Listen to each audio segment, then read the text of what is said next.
Hey friend, welcome back to another pottery tutorial. So today for August, we are going to be doing a cappuccino mug and saucer set. So I'm really excited about this one. Let's get into it.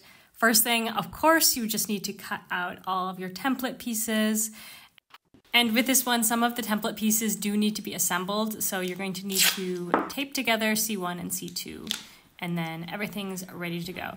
Exciting new thing about this template is I added a handle guide. This was something that folks were having a little bit of trouble with to get the right shape for the handle. And so this should really help you get your handle to look like how I make my handles.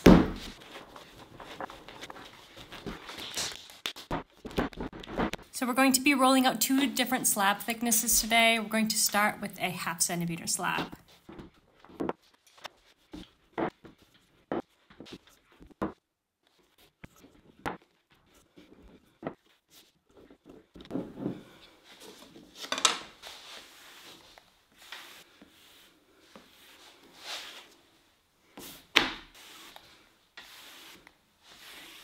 And with this 1/2 centimeter slab, we're going to cut out C1, C2, and C4. So this is going to be the body of our cappuccino cup.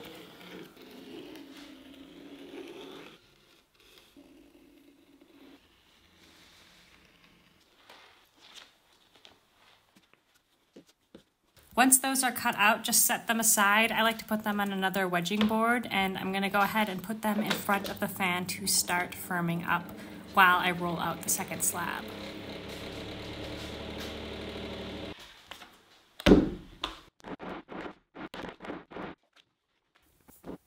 The second slab is going to be 1 centimeter thick, and this is for the 2 final pieces. This is going to be for the saucer and the handle. You can, of course, do the saucer and the handle also with 1/2 centimeter, but I really prefer them to be a little bit bulkier.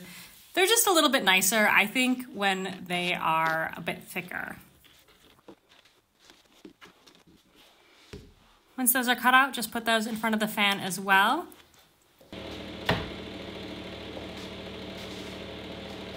Once they've firmed up a little bit, we're going to start with assembling the body of the mug. So I'm starting with the curved piece. This is C1, and you want to cut each side at a 45-degree angle. You want to score it and potentially add some slip. I added a little bit of water here and just attach it together. Now, in case this is the first one of my videos you're watching, just be aware that you don't need to make this seam perfect when you're first attaching it. In fact, it's better to let the seam kind of firm up a little bit before you work out that seam. So just get it attached, blend it a little bit, but then you just want to set it aside for now. Don't worry, we'll get back to it later. Now you want to repeat exactly with C2. We're just going to assemble these 2 parts before we attach them together.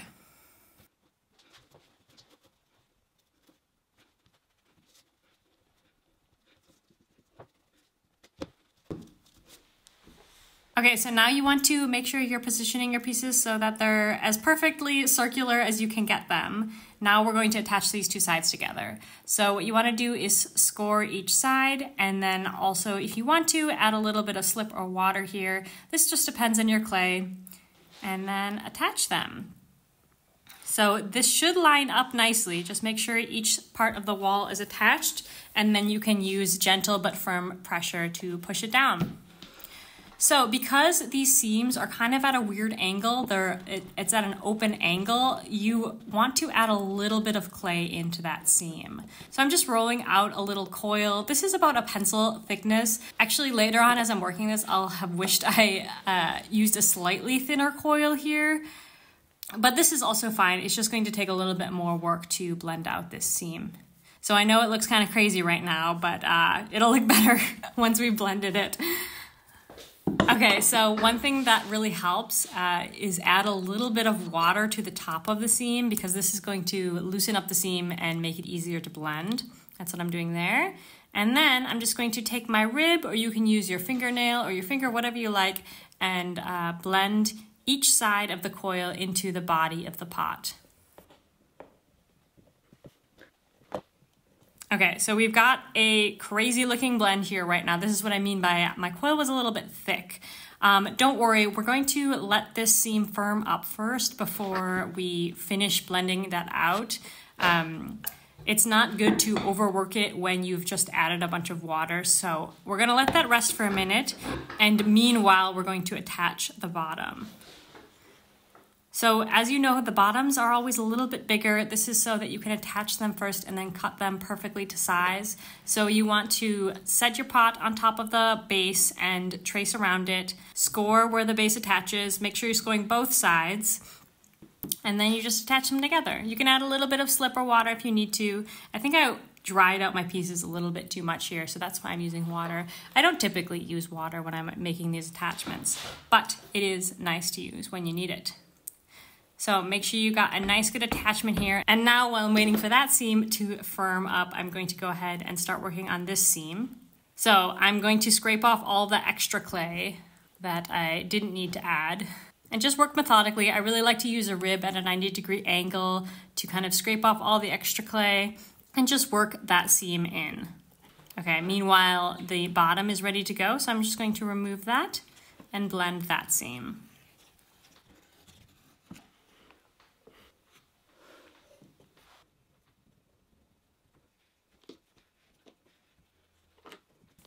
Okay, back to blending out this connection that we made here. On the plus side, using an extra thick coil here is going to make this seam stronger because we're blending more clay into the walls of the pot, so it's all good.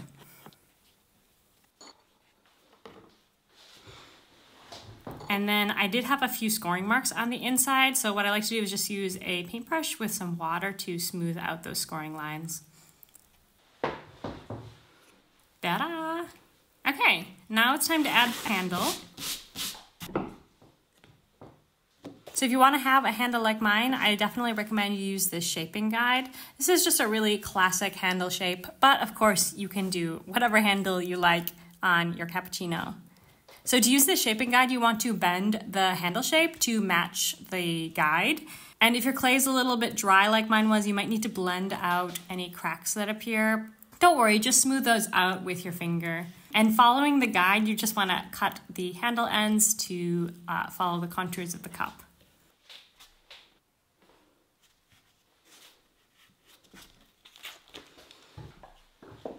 Okay, now we're going to attach it. So what you want to do is hold your handle up to your mug, find a good spot where you like it, and then I like to just mark it with my needle tool so I know where to score. So I'm going to score both sides on the mug and also on the handle.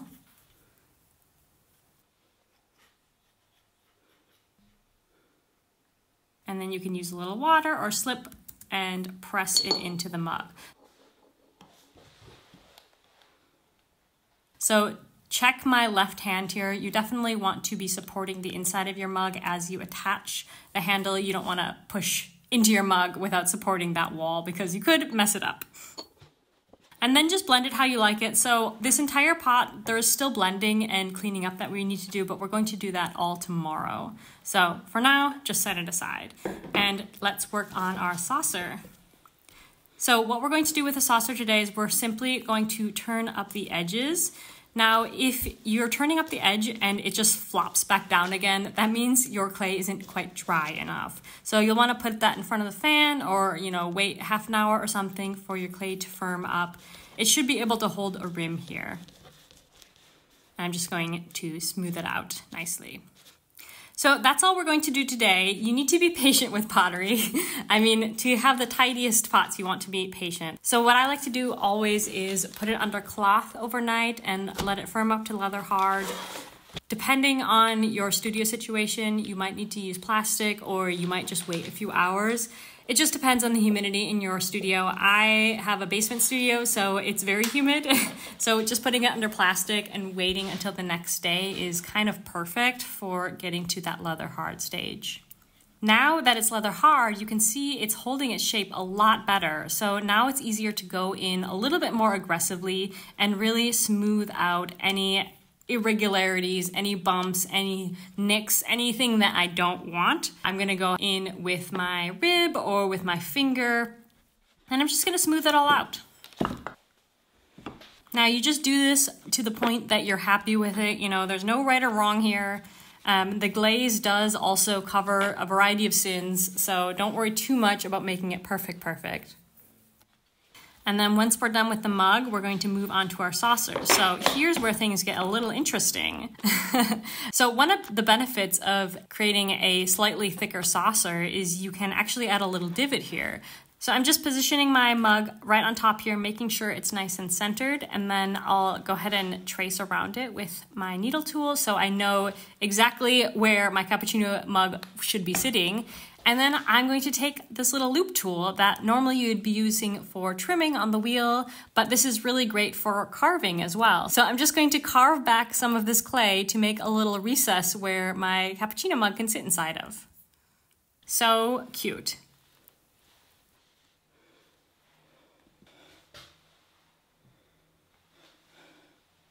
So that's all we're going to be doing for now. Now I'm gonna go ahead and let it dry out, and then we're gonna fire it.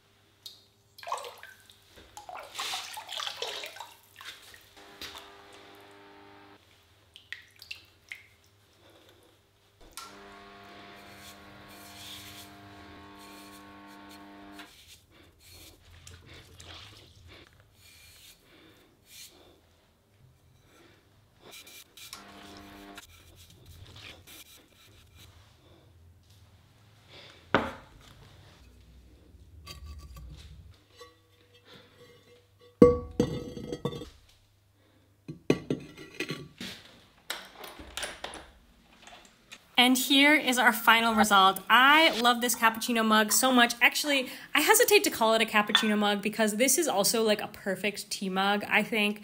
I'm a huge tea drinker myself, so I really love to have these big, wide, generous mugs to have my tea in. It's just so cozy, and I hate to break it to you guys, but we're heading into autumn already. So this is a really wonderful project for the next months. I hope that you enjoyed. As always, this template will be linked down below in the description. Enjoy, and I'll be back next month with another video. In the meantime, you can find me over on my main channel at Pottery to the People, or over on Instagram, also at Pottery to the People. All right, bye friends.